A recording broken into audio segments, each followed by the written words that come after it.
அஸ்ஸலாமு அலைக்கும் வரஹ்மத்துல்லாஹி வபரகாத்துஹு. பிஸ்மில்லாஹிர்ரஹ்மானிர்ரஹீம். ஸல்லல்லாஹு அலா முஹம்மத் ஸல்லல்லாஹு அலைஹி வஸலாம். ஒரு முஸ்லிமின் வாழ்க்கையில் ஐவேளை தொழுகை ஃபர்லு என்பது மிக முக்கியமான கடமையாகும்.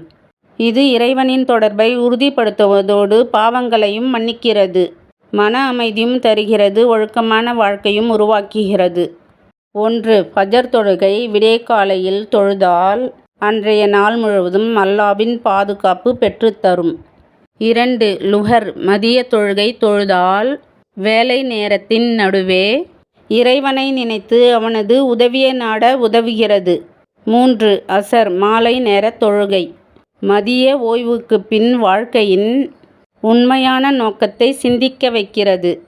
4. மக்ரிப் சூரியன் மறைவுக்கு பின் தொழும் தொழுகை பகல் முடிந்து இரவு தொடங்கும் நேரத்தில் இறைவனுக்கு நன்றி செலுத்தும் நேரம். இந்த நேரத்திலும் காலை நேரத்திலும் துவாக்கள் உடனே நிறைவேறும். 5.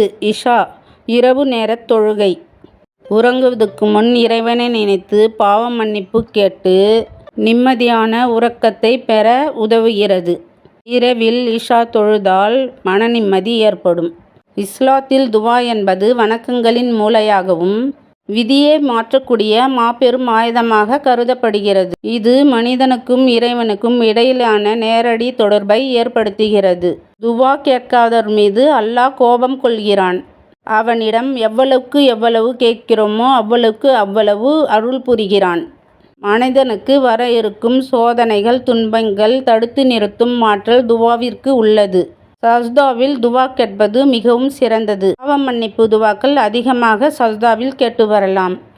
2வது அத்தியாயத்தில் 186வது வசனத்தில் அல்லாஹ் கூறுகிறான், என் அடியார்களே, என்னை பற்றி நீங்கள் நினைத்தால் மிக உங்களுக்கு அருகில் இருக்கிறேன். என்னை அழைத்து பிரார்த்தனை செய்தால் ஏற்றுக்கொள்கிறேன் என்று அல்லாஹ் கூறுகிறான். மனிதனின் பாவங்களை அழித்து மன அமைதியை தரக்கூடியது துவாவாகும்.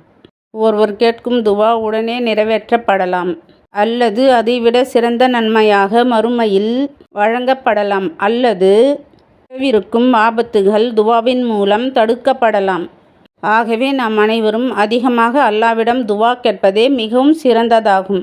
திக்ர் அல்லாஹ்வை நினைவு கூறுதல். இஸ்லாத்தில் ஆன்மீக அமைதி, மன அமைதி, உள்ளத்தில் பயம் நீங்கும், அதிக நன்மைகளும் கிடைக்கும்.